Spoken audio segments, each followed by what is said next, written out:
حضرت سلیمان علیہ السلام اللہ کے ایک برگزیدہ نبی تھے۔ آپ داؤد علیہ السلام کے بیٹے تھے۔ سلیمان علیہ السلام کی حکومت دنیا کے ایک بڑے حصے پر تھی۔ سلیمان علیہ السلام کا سلسلہ نسب یہودا ابن یعقوب سے حضرت ابراہیم علیہ السلام تک جا ملتا ہے۔ آپ کم عمری میں ہی تخت نشین ہو گئے۔ اللہ نے آپ کو داؤد علیہ السلام کی طرح منصب نبوت سے بھی نوازا اور ساتھ ہی وسیع ملک و سلطنت بھی عطا فرمائی۔ سلیمان علیہ السلام کی حکومت انسانوں کے ساتھ جن و انس، شیاطین، چرند و پرند اور ہر انواع و اقسام کے جانوروں پر تھی۔ علماء نے آپ کی حکومت 750 سال لکھی ہے۔ آپ کو بہت سارے معجزے بھی عطا کیے گئے تھے۔ مثلاً آپ جانوروں کی بولیاں سمجھ سکتے تھے، آپ ہوا پر قابو رکھتے تھے اور آپ کا تخت ہوا میں اڑتا تھا۔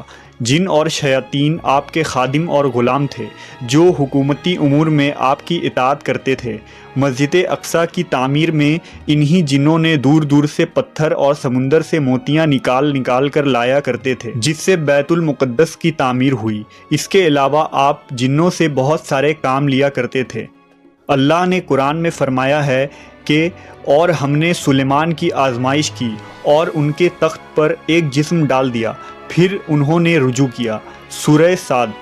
اس آیت میں اللہ نے حضرت سلیمان علیہ السلام پر آنے والی ایک آزمائش کا ذکر کیا ہے۔ علماء و مفسرین نے اس آیت کی مختلف تفسیر اور وضاحت کی ہے۔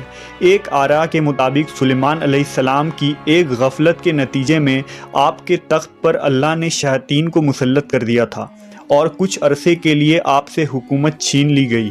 واقعہ یوں ہے کہ ایک دفعہ حضرت سلیمان نے کسی جزیرے میں واقع ایک شہر سیدون پر حملہ کر دیا، کیونکہ وہاں کے بادشاہ کے فتنوں کے متعلق آپ کو خبر پہنچی تھی۔ اس جنگ میں حضرت سلیمان کے لشکر فتح یاب ہوئی اور اس بادشاہ کو قتل کر دیا گیا۔ مال و غنیمت کے طور پر اس بادشاہ کی بیٹی بھی سلیمان علیہ السلام کے سامنے پیش کی گئی، جو مسلمان ہو گئی، لہٰذا آپ نے اس سے نکاح کر لیا۔ نکاح کے کئی عرصوں بعد بھی وہ اپنے باپ کو نہ بھلا سکی اور وہ اس کی یاد میں بہت غمگین رہا کرتی تھی۔ سلیمان علیہ السلام کے حکم سے جنات نے اس کے باپ کے شکل کا ایک بت بنا دیا، لہٰذا وہ اسے دیکھ کر اپنا دل مطمئن کر لیا کرتی تھی۔ کچھ ہی دن گزرے کہ اس کی کنیزوں اور قوم کی عورتوں نے اس بت کی پوجا شروع کر دی اور سلیمان علیہ السلام کے محل میں ہی خفیہ طور پر بت پرستی کا آغاز ہو گیا، جو 40 دن تک جاری رہا۔ آخر حضرت سلیمان کے وزیر آصف برقیہ کو اس کا علم ہو گیا۔ اس نے آپ کو اس شرکیہ عمل کی خبر دے دی۔ آپ علیہ السلام بہت ہی برہم ہوئے اور غصے میں آ کر اس بت کو توڑ دیا۔ آپ نے اس عورت کو سزا کے طور پر اپنے محل سے نکال کر شہر بدر کر دیا اور سجدے میں گر کر اللہ سے معافی طلب کرنے لگے، لیکن اللہ نے آپ کی اس غفلت کی وجہ سے آپ کو ایک آزمائش میں مبتلا کر دیا۔ دراصل آپ کے پاس ایک انگوٹھی تھی جس کی وساطت سے آپ جن و انس پر حکومت کیا کرتے تھے۔ ابن عساکر اور امام حیثمی کی روایتوں کے مطابق وہ انگوٹھی چاندی کی تھی۔ اس کا نگینہ آسمان سے آیا تھا جس میں یاقوت پتھر جڑا ہوا تھا۔ اس انگوٹھی پر اسم اعظم کندہ تھا اور ایک حدیث کے مطابق اس انگوٹھی پر محمد صلی اللہ علیہ وسلم کا اسم مبارک بھی لکھا تھا۔ یہ انگوٹھی آپ کے نبوت اور حکمت کی علامت تھی، جس طرح موسیٰ علیہ السلام کا عصا مبارک تھا۔ اس انگوٹھی کے ذریعہ آپ امور حکومت بہت ہی اچھے سے چلاتے تھے۔ اسے آپ کبھی خود سے الگ نہیں کرتے تھے۔ جب آپ قضائے حاجت کے لیے جاتے یا اپنی بیویوں کے پاس جاتے تب ہی اس انگوٹھی کو اتارتے اور اسے اپنی سب سے بھروسے مند کنیز امینہ کے سپرد کر دیتے تھے۔ ایک دن جب آپ قضائے حاجت کے لیے جا رہے تھے تو اس انگوٹھی کو امینہ کے حوالے کیا۔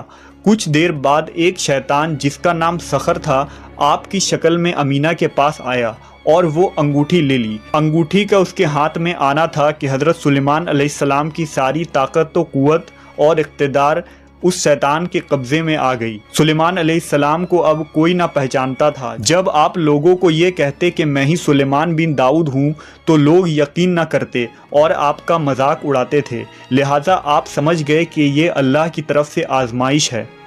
آپ تخت و تاج چھوڑ کر شہر سے باہر نکل گئے اور روزگار کی تلاش کرنے لگے۔ آپ نے ایک ماہی گیر کے یہاں نوکری کر لی۔ آپ روز اس کے لیے سمندر سے مچھلیاں پکڑ کر لایا کرتے تھے، جس کے بدلے وہ آپ کو 2 مچھلیاں دیا کرتا۔ یہ سلسلہ 40 دن تک رہا، اتنی ہی مدت جتنی آپ کے محل میں بت پرستی ہوئی تھی۔ آخر کار اللہ نے آپ کی توبہ قبول فرما لی۔ اب وہ شیطان صقر جو محل میں سلیمان علیہ السلام کی شکل و صورت لیے حکومت کر رہا تھا، درباریوں نے اس کے عادات و اطوار سے یہ بھانپ لیا کہ یہ حضرت سلیمان علیہ السلام نہیں ہے، لہٰذا محل میں موجود علماء نے یہ تجویز کی کہ اس کے سامنے توریت پڑھا جائے گا، اگر وہ شیطان ہے تو اسے سن نہ پائے گا۔ لہٰذا ایک روز جب وہ تخت پر بیٹھا تھا، سارے علماء اس کے ارد گرد جمع ہو گئے اور توریت کی تلاوت کرنے لگے۔ پھر کیا تھا، وہ شیطان کلام الہی سن کر تاب نہ لا سکا اور وہاں سے بھاگ گیا۔ جاتے جاتے اس نے وہ انگوٹھی سمندر میں پھینک دیا تاکہ حضرت سلیمان کو انگوٹھی کبھی نہ مل سکے، لیکن تقدیر میں کچھ اور ہی لکھا تھا۔ اس انگوٹھی کو ایک مچھلی نے کھا لیا اور حضرت سلیمان علیہ السلام اس دن جب مچھلیاں پکڑنے ساحل پر گئے تو جال میں وہی مچھلی پھنس گئی۔ ماہی گیر نے بھی وہی مچھلی سلیمان علیہ السلام کو دے دیا۔ جب آپ نے اس مچھلی کو کھانے کے لیے اس کا سینہ چاک کیا تو وہ انگوٹھی نکلی۔ پھر کیا تھا، اسے پہنتے ہی سارے جن و انس اور مخلوق آپ کے خدمت میں حاضر ہو گئے اور اطاعت پر آمادہ ہو گئے۔ آپ نے بارگاہ خداوندی میں شکر بجا لایا اور پھر سے حکومت سنبھال لی۔ اس موقع پر آپ نے وہ مشہور دعا کی تھی جسے قرآن میں سورہ صاد میں ذکر کیا گیا ہے کہ اے میرے پروردگار، میری مغفرت فرما اور مجھے ایسی بادشاہت عطا کر جو میرے بعد کسی کو بھی میسر نہ ہو۔ یہ رائے حضرت ابن عباس، مجاہد، سعید بن جبیر اور قتادہ کی ہے، اور ان سے تمام روایات امام ابن کثیر نے اپنی تفسیر میں جمع کیا ہے۔ اہل تشیعوں کے عقائد کے مطابق یہ انگوٹھی بعد میں آنے والے نبیوں کو منتقل ہوئی اور نبی صلی اللہ علیہ وسلم کے ذریعہ حضرت علی کو ملی، اس طرح اولاد علی کو منتقل ہوتی رہی۔ حسین بن موسیٰ بن جعفر کہتے ہیں کہ ایک دن امام رضا علیہ السلام کے ہاتھ میں چاندی کی انگوٹھی دیکھی جو باریک اور نازک تھی۔ میں نے پوچھا، آپ کے جیسا انسان ایسی انگوٹھی پہنتا ہے؟ فرمایا، یہ سلیمان بن داؤد کی انگوٹھی ہے۔ یہ انگوٹھی اب امام مہدی علیہ السلام کے پاس ہے جو ان کے ظہور کے بعد نمایاں ہوگی۔